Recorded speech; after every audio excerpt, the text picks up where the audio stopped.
Oi, gente, tudo bem com vocês? Eu sou Hernandes e eu vim aqui para tratar de um assunto bem diferente do que geralmente eu sempre converso com os amigos e com outras pessoas em questão. Eu vim aqui para desmistificar 8 mentiras que contam sobre nós, os LGBTs. A primeira mentira que contam a respeito da gente sobre os LGBTs é que nós só vamos os médicos para nos tratar sobre as DSTs ou agora com a nova nomenclatura as ISTs. O que é isso? As infecções sexualmente transmissíveis. Nesse primeiro mito que falam sobre a gente é totalmente errado, porque apesar de sermos de ser LGBT, nós vamos para o médico por N fatores, seja lá uma gripe, uma coisa mais simples, uma dor de cabeça, como qualquer outra pessoa normal. Temos que lembrar que além de sermos quem somos, antes de qualquer coisa somos seres humanos, somos homens, somos mulheres, somos pessoas cis, não cis, trans, não binárias. E vamos tratar no médico de N questões, desde problemas mais simples como até problemas mais graves mesmo. Relacionando com as ISTs, os índices de ISTs na sigla do LGBT, ela é mais concentrado e quase, não só totalmente, mas uma boa porcentagem pelos gays cis, que são as pessoas mesmo que têm uma tendência maior nesse grupo de, de ter algum tipo de infecção sexualmente transmissível. Mas, principalmente, o que não é muito pautado nesse assunto é a questão da saúde mental das pessoas que não são contempladas na rede de saúde pública e nem são tão pautadas a respeito. Principalmente, muitas das nossas pessoas da nossa classe são muito direcionadas e pouco investigadas a respeito da saúde mental, de depressão, ansiedade, de pessoas que têm toque, que têm algum tipo de distúrbio mental, e esse tipo a saúde mental da população da LGBT, assim como a saúde de boa parte da nossa categoria, ela não é tão levada a sério e não é tratada com devido respeito. Tudo bem? A segunda mentira, ou o segundo mito que fala a respeito da gente é: casais homoafetivos não têm direito a adotar filhos. Bom, isso já é uma conquista, mais uma conquista da nossa classe, que conseguimos fazer com que tivemos essas boas condições de igualação aos casais heteronormativos, e sim, agora podemos adotar crianças, e é totalmente comum, totalmente normal, assim como um casal heteronormativo vai também ter os mesmos direitos de adoção de um filho. Existem umas pequenas conotações, umas pequenas diferenças a respeito da questão a respeito da questão de como é esse tipo de abordagem, esse tipo de questão da adoção familiar nos casais homoafetivos. Existe uma pequena diferença, porque para você fazer algum tipo de adoção ou para você ter algum tipo de gerar o seu próprio filho, sendo ele LGBT, você precisa ter um grau de parentesco de até quarto grau com alguém da sua família para que você consiga fazer esse tipo de benefício ou para você ter esse tipo de sonho realizado. O terceiro mito que falam a respeito da gente é que não existe violência doméstica entre casais homossexuais ou homoafetivos. Gente, essa questão da violência, existem dois fatores que são bem relevantes em relação a esse tipo de situação ou esse tipo de questionamento. O primeiro deles é que esse tipo de questão de violência ele não é abordado entre as redes e os meios de saúde, e segundo, ele tem uma subnotificação a respeito desses programas de acolhimento às vítimas. Primeiro porque quando existe algum tipo abuso vindo de algum, se tratando da vítima de abuso ser alguém relacionado ao LGBT, ele é subnotificado porque ele não é tão pesquisado a fundo e ele não tem uma questão de parâmetro, uma estatística. Assim como o IBGE estuda esse tipo de coisas, estatísticas de violência e seja lá do que for, ele é subnotificado. Por quê? Porque antes de qualquer coisa, não é levado a sério, não é tratado com uma seriedade devida, assim como é tratado com os heterossexuais em relação à violência doméstica contra a mulher. E é muito mais fácil e é muito menos acessível estar falando sobre a população LGBT, e isso é uma coisa muito séria, é uma coisa que precisa ser levada mais a sério, é uma coisa que precisa ser levada adiante e é uma coisa que precisa ser falado em momentos inoportunos também e tem que ser falado com mais veracidade e com mais critério. O quarto, o quarto mito, ou a quarta mentira que contam sobre a gente é que usar PrEP, você está impedido de usar o preservativo ou a camisinha.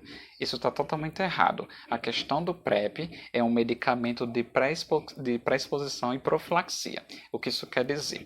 Que especificamente para o HIV, todos nós sabemos que ainda hoje, em 2021, a gente ainda não tem uma cura para esse tipo de doença, para essa infecção, porque a HIV hoje em dia é como se fosse uma diabetes, você não tem uma cura específica para isso, você tem profilaxia, você tem tratamento, mas você não tem cura. O que é o PrEP? Ele nada mais é do que um medicamento que você vai estar usando direcionado ao HIV. Isso não quer dizer que você está imune de outras ISTs e outras doenças que são voltadas à questão sexualmente transmissível. Então a gente tem que prestar atenção que o fato de você usar PrEP não está deslegitimando o fato de você deixar de usar camisinha porque você está usando o PrEP. E isso é totalmente errado e isso é totalmente equivocado. O que a gente tem que entender é que você é uma pessoa que você usa o PrEP e sim, você tem o dever e a obrigação de usar o preservativo. Tá bem? Espero que até agora vocês tenham entendido e que eu esteja passando de uma forma que vocês realmente entendam e vamos pôr um pouquinho a cabeça para pensar que se a gente conseguir rever os nossos preconceitos e os nossos parâmetros de atitude com o próximo pode ser melhor, tá bem? O quinto mito que eu vou falar para vocês a respeito de nós LGBTs é: gays afeminados são passivos e gays masculinizados são ativos.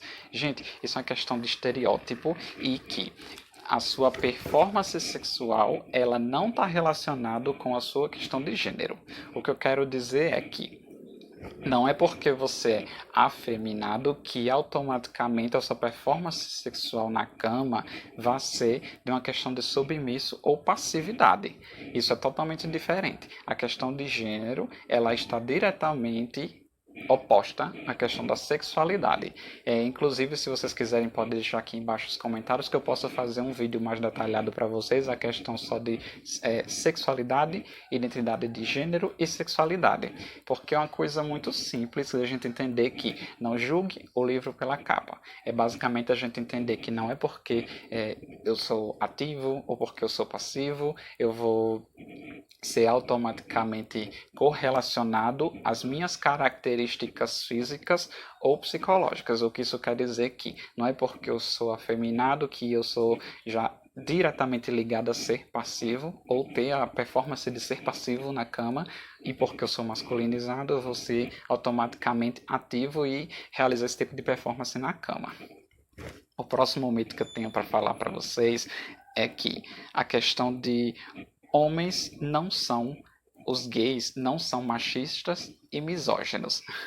Totalmente errado essa questão, porque assim, apesar de que a classe LGBT, principalmente falando sobre os gays cis, eles tendem a ser automaticamente machistas e misóginos, porque apesar de sermos gays, fomos criados em ambientes heteronormativos, machistas e misóginos. Então a coisa ela não vai diluir a outra, ela não vai inibir a outra. Isso quer dizer que, apesar das questões que vivemos hoje em dia e que está diretamente relacionado à questão de oprimido e opressor, isso não quer dizer que, por sermos LGBTs, não seríamos machistas e misóginos. Inclusive, até existem gays cis que são machistas e misóginos e fazem questão do uso dessa palavra e se sentem felizes com isso, né? O sétimo motivo que eu tenho para falar para vocês, e é mais um mito que falam para a gente a respeito da nossa sexualidade ou performance sexual, é: todos os homens gays têm pênis. E isso também está errado, porque o homem gay, cis, sim, realmente todos eles têm pênis. Mas a gente tem que lembrar que tem uma pequena parcela da nossa classe, do nosso arco-íris, que é trans, que a gente tem que lembrar da sigla T. E homens trans, eles são pessoas que são altamente desprivilegiadas e são subnotificados, assim como eles são excluídos da nossa própria classe. Isso quer dizer que existe uma disparidade, um distanciamento entre a nossa classe, tanto da heteronormatividade com nós gays, e dentro do nosso nicho, ainda assim, existem mais bifurcações que fazem com que nos separem mais ainda essa questão.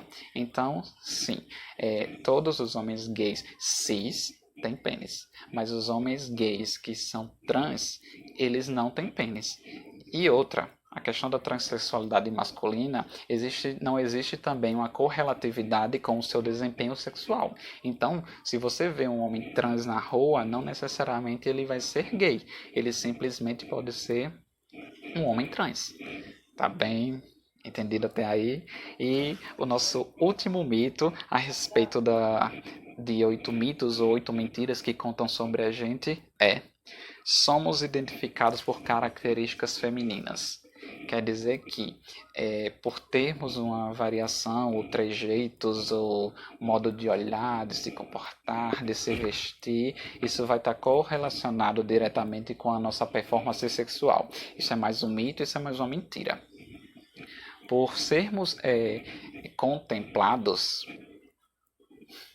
ou sermos inseridos numa classe machista, onde a masculinidade ela tem que ser voltada, tem que ser reafirmada como virilidade. A maioria das pessoas heteronormativas, elas têm essa tendência a subentender e que, porque você tem alguns trejeitos ou porque você tem algum tipo de comportamento afeminado, você está diretamente ligado a ser gay ou não. E isso realmente é uma mentira. Eu espero que fique um pouquinho claro para vocês entenderem que porque não é porque você é afeminado ou afeminada ou afeminades que automaticamente você vai ser um homossexual. Eu queria encerrar esse vídeo agradecendo a vocês e convidando vocês para que, se vocês tiverem algumas dúvidas ou algumas dicas ou algumas perguntas a respeito desses mitos, aqui embaixo postar nos comentários para a gente dialogar um pouquinho mais com essa questão da racionalidade e de como é a percepção de que os heteronormativos têm a respeito da gente. Eu queria agradecer a vocês e muito bacana esse pequeno momento com vocês e até outro momento. Tchau!